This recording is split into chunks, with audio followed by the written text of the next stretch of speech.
Alright, magandang araw po sa inyong lahat mga kababayan. Batang Maynila to, ito po nga nakikita nyo sa screen ay si Senator Amy Marcos. Siya po ay nag-file ng kaso sa Ombudsman laban sa ilang matataas na opisyal hinggil sa pagkakaaresto kay dating Pangulong Rodrigo Duterte. Sino-sino ba ang kanyang sinampahan ng kaso? DILG Secretary John Vic Remulla, Justice Secretary Jesus Boying Crispin Remulla, PNP Chief Romel Marbil, CIDG Chief Nicolas Torre III, at Special Envoy on Transnational Crime Marcus Lacanilao. Ayan po ang talagang pagpupursige ni Amy Marcos na makaganti dito sa mga naging instrumento para madala itong si dating Pangulong Rodrigo Duterte dyan po sa The Hague, dyan po sa The Netherlands, dyan po sa ICC. Ayan mga kababayan. At dun sa mga kababayan, dun po sa kanyang hearing, wala po ba kayong napansin na kakaiba? Kasi dun po sa hearing ay meron pong lumabas na mga tila ba classified information. Kasi yung mga sinabi niya katulad ng Oplan Pursuit. So meron mga classified information na inilabas niya dyan sa kanyang hearing. Kaya ako medyo napaisip paano nangyari na nakakakuha siya ng ganong klaseng impormasyon. Kasi hindi basta-basta information yun Kung totoo yun mga kababayan, hindi naman tayo sigurado, baka naman yan ay gawa-gawa lang. Pero, nakakapagtaka. So, malamang at sa malamang ay meron pong nag-feed ng information dito kay Amy Marcos. Ibig sabihin, meron pong traidor dito po sa administrasyon ni Presidente Bongbong Marcos. Kasi mga kababayan, ito pakita ko na sa inyo. Dito po sa sa Reddit, mga kababayan, meron po ditong artikulo. At ito, basahin na natin. Habang binabasa natin ay bigyan natin ng reaksyon. Meron po ditong artikulo. Ayan po, ito po yung title. I-highlight ko para makita ninyo. Duterte's Shadow Shield, Lieutenant General Nartates feeding fuel to Senator Amy Marcos fire. Ayan. So may nabanggit po rito sa artikulo na pangalan ng isang mataas na opisyal ng PNP, Lieutenant General Nartates. So, bago tayo dumako dito sa ginawang artikulo, tingnan muna natin sino ba to si Nartates. Okay. Ito pong si Nartates ay humahawak ng pangalawa sa pinakamataas na posisyon sa PNP. Yan po simula noong October 9. Ito po ay balita noong October 6, 2024. So nag-research tayo. Kilalanin natin itong si Major General Jose Melencio Nartates. Siya nga po yung second top official of the Philippine National Police. Ayan mga kababayan. Siya po ay pumalit kay General Emmanuel Peralta na nagretiro po ng Agosto at siya po ang naging pangalawang pinakamataas dyan sa PNP. Ayan mga kababayan, si General Nartates. So balik na tayo dito sa artikulo mga kababayan. Disclaimer etong impormasyon na isinishare dito ay para lang mabigyan ng liwanag itong mabigat na problemang kinaharap ng bansa. Ang mga taong nabanggit daw dito ay kinakailangan pong maimbestigahan at mawarningan ang mga Pilipino tungkol sa posibleng consequence ng mga nangyayari. Okay. Ayon po dito sa sa artikulo, mga kababayan, eto raw di umano si Nartates, si Tateng. Siya po ang main channel na nagbibigay, ito mga kababayan ito po ay ayon sa intelligence community. Okay?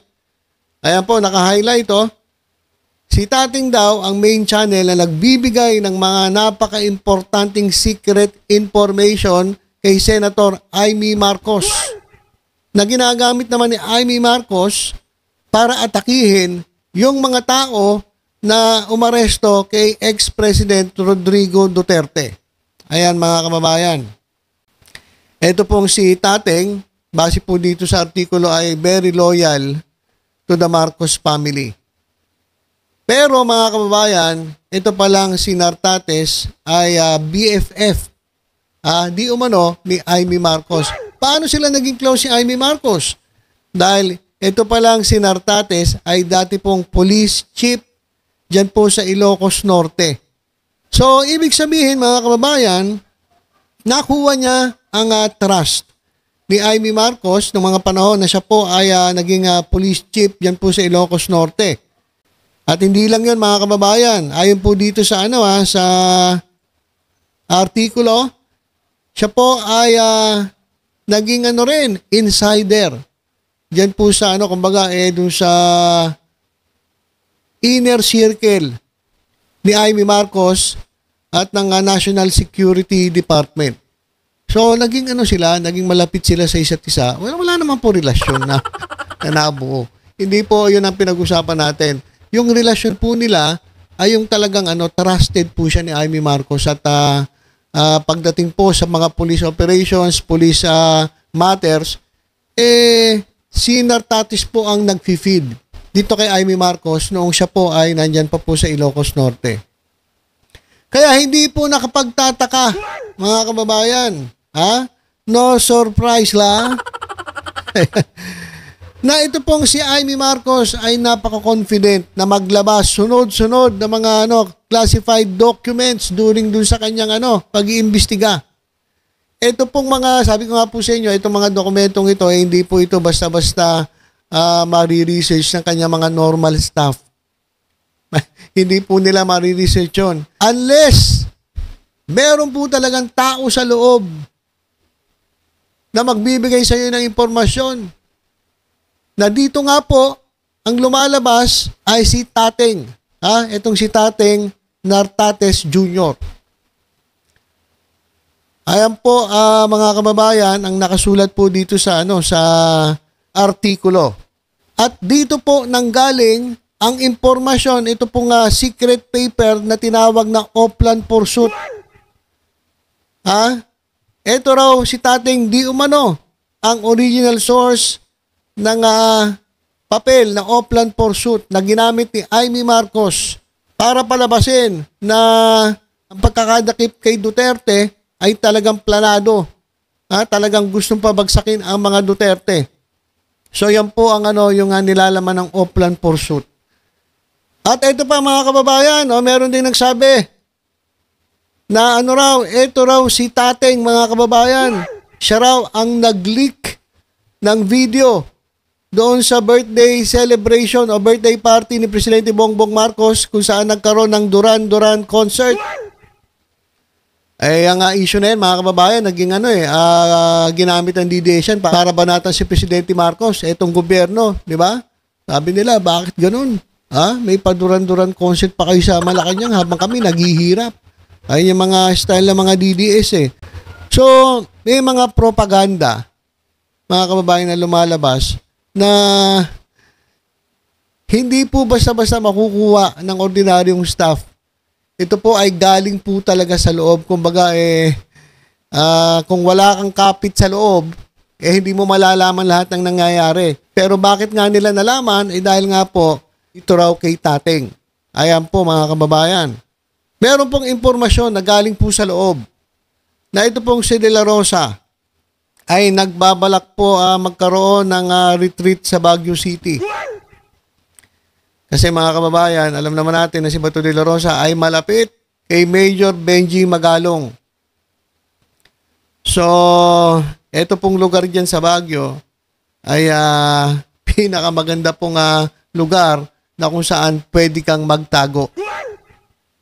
Tingnan nyo si Bantag. Si Bantag hanggang ngayon, hindi pa rin nahuhuli. So, masyadong raw to, tight-knit, masyadong anong tawag doon, yung masalimuot ang lugar. Kaya pwede ka dong magtago. At meron daw pong nagngangalang, eto mga kababayan, ayon po sa artikulo na binabasa natin, Colonel Ray Bastian, isa pong Duterte loyalist din, ang gumagawa po ng logistics para po sa pag-eskapo ni Bato de la Rosa. So hinahanda na po nila itong pagtago ni De La Rosa kung sakali mang dumating itong warrant of arrest galing po sa ICC. Itong nakasulat dito ay kinakailangan bigyang pansin ng ating gobyerno. Yung mga pangalang nabanggit dito, kinakailangan pong maimbestigahan. Hindi naman po ito sinasabing kumpirmado, pero base po sa sinabi po ng insider, kinakailangan po siguro bigyang pansin ito ng ating gobyerno at maimbestigahan sino-sino ba nabanggit dito. Ito pong si Nartates Jr. at meron pa ritong isa, yung nag-aayos po ng pagtakas ni Bato de la Rosa. Sino to? Si Teka. Ito. Colonel Ray Bastian. Sila po, yung mga pangalang nabanggit ay mga Duterte loyalist po, mga Duterte supporter. Kaya gagawin nila lahat para maprotektahan itong ating former president. So yan mga kababayan, kaya pala merong mga classified information na ilalabas itong si Amy Marcos sapagkat meron palang di umano'y nag-feed sa kanya galing po mismo sa loob. Pag ganito po, nakakatakot po ito. Kasi mismo merong traidor sa loob po ng hanay ng ating mga kapulisan.